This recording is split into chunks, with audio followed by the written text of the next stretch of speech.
Hello friends, இன்றைக்கு இந்த வீடியோவில் பேங்க் அக்கௌண்ட் வச்சுருக்கிறவங்களுக்கு ஆர்பிஐ அதிரடியான அறிவிப்பில் வெளியிட்டிருக்காங்க. அதை பற்றி தான் இந்த வீடியோவில் பார்க்க போகிறோம். வங்கி கணக்குகளில் நாமினேஷன் வசதி தொடர்பான புதிய விதிகளை ரிசர்வ் வங்கி வெளியிட்டுள்ளது.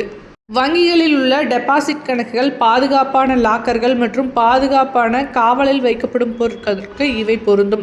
வங்கி வாடிக்கையாளர்களின் நலனை பாதுகாப்பதும் அவர்கள் மறைந்த பிறகு அவர்கள் குடும்பத்தினர் உரிமைகோரல்களை எளிதாக தீர்ப்பதும் இதன் முக்கிய நோக்கம். தற்போது வங்கி கணக்கில் நாமினேஷன் வசதியை எளிதாக்க முடிவு செய்துள்ளனர். அதாவது, உங்கள் வங்கி கணக்கில் நீங்கள் ஒருவரை நாமினியாக தேர்வு செய்வது தொடர்பான விதிமுறைகள் இவை. நாமினேஷன் வசதியின் முதன்மை நோக்கம், கணக்குதாரர் மறைந்த பிறகு வங்கியில் உள்ள பணம், லாக்கர் அல்லது பிற பொருட்கள் சரியான வாரிசுகளை எளிதாகவும் விரைவாகவும் சென்றடைவதை உறுதி செய்வது. இந்த வசதி குடும்ப உறுப்பினர்களை சிக்கலான ஆவணங்கள் அல்லது சட்ட சிக்கலிலிருந்து காப்பாற்றும் என்று ரிசர்வ் வங்கி கூறுகிறது. இருப்பினும், இந்த புதிய விதிகளின்படி நாமினேஷன் கட்டாயமில்லை. வாடிக்கையாளர்கள் விரும்பினால் நாமினேஷன் இல்லாமல் கணக்குகளை தொடரலாம்.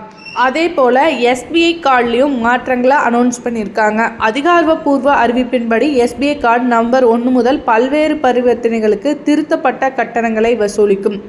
கிரெட், செக் மற்றும் மொபிக்விக் போன்ற 3ஆம் தரப்பு செயலிகள் மூலம் செய்யப்படும் கல்வி கட்டணங்களுக்கு 1% கட்டணம் விதிக்கப்படும். அதோடு சேர்த்து வாலெட் லோடிங் தொடர்பான ஒரு தகவலையும் வெளியிட்டிருக்காங்க. 1000க்கு அதிகமான வாலெட் லோடிங் பரிவர்த்தனைகளுக்கு 1% கட்டணம் வசூலிக்கப்படும் அப்படிங்கிறதையும் சொல்லியிருக்காங்க.